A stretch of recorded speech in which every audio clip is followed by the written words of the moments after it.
కుర్రాడు ఉదయాన్నే లేచి అడవిలోకి వేటకు వెళ్లడానికి సిద్ధమవుతాడు. అదే సమయంలో ఆ గ్రామంలో దండోరా వేస్తూ ఉంటారు. అదేంటంటే అడవిలో పెద్ద పులి తిరుగుతుందని, దాన్ని పట్టుకునే వరకు ఎవరూ వేటకు వెళ్లొద్దని గ్రామస్తులందరూ తీర్మానం చేసినట్లు దండోరా వేస్తూ ఉంటారు. కానీ ఈ కుర్రాడు ఇవాళ ఆ పెద్ద పులి ఎంత చూస్తానని ఒంటరిగా అడవిలోకి వేటకు బయలుదేరతాడు. అయితే అడవిలో తిరుగుతూ ఉండగా ఒక వ్యక్తిని ఆ పెద్ద పులి వేటాడుతూ ఉంటుంది. అప్పుడు అతడు కాపాడండి అంటూ అరుస్తూ ఉంటాడు. ఇతడు కేకలు విని ఆ కుర్రాడు వేగంగా అక్కడికి వెళ్తాడు. అలాగే ఆ పులి మీదకు బాణాన్ని వేస్తాడు. అయినా సరే ఆ పులి ఇతడి మీదకు వస్తూ ఉండగా ఈ కుర్రాడు వెంటనే తన దగ్గర ఉన్న బాణాలన్నీ ఆ పులి మీదకు వేసేస్తూ ఉంటాడు. దీంతో ఆ పులి అక్కడికక్కడే చనిపోతుంది. వెంటనే ఈ కుర్రాడు పడిపోయిన వ్యక్తి దగ్గరకు వెళ్లి నీకేమీ కాలేదు కదా అని అంటాడు. అయితే షాక్ లో ఉన్న ఈ వ్యక్తి అంత పెద్ద పులిని ఒక్కడివే చంపేశావు, నువ్వు దేవుడివే అంటూ ఇతడి కాళ్లపై పడతాడు.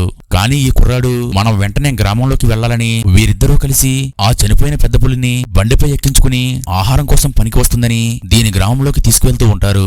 ఇదే సమయంలో ఈ కుర్రాడి భార్య తన భర్త ఇంకా రాలేదని అతడి కోసం ఎదురు చూస్తూ ఉంటుంది. అప్పుడు గ్రామస్తులు వీళ్ళ ఇంటికి వస్తారు. దీంతో ఈ అమ్మాయి నా భర్త ఏమైనా మీకు కనిపించాడా అని అడుగుతుంది. కానీ గ్రామస్తులు ఇంకెక్కడ వస్తాడు, ఈ పాటికి ఎప్పుడో ఆ పులి చేతిలో ఆహారమైపోయి ఉంటాడని అంటారు. అప్పుడు గ్రామ పెద్ద మేము అడవిలోకి వెళ్లొద్దని దండోరా వేశాము, అయినా సరే నీ భర్త వినకుండా అడవిలోకి వెళ్ళాడు, ఇప్పుడు చూడు నువ్వు ఒంటరిగా మిగిలిపోయావు అని అంటాడు. అయితే ఆ గ్రామంలోని ఒక ఆకతాయి కుర్రాడు ఈమె ఒంటరిగా ఉంది కాబట్టి ఈమెను నేను పెళ్లి చేసుకుంటానని ఈ అమ్మాయి దగ్గరకు వచ్చి ఈమె చేతిని పట్టుకుని ఇబ్బంది పెడుతూ ఉంటాడు. అప్పుడు ఒక్కసారిగా ఈ కుర్రాడు అక్కడికి వచ్చి తన భార్య చేయి వదలమని ఆ ఆకతాయి కుర్రాన్ని కొడతాడు. తర్వాత ఏమైందో తెలియాలంటే వీడియో లైక్ చేసి నెక్స్ట్ పార్టీని కామెంట్ చేయండి.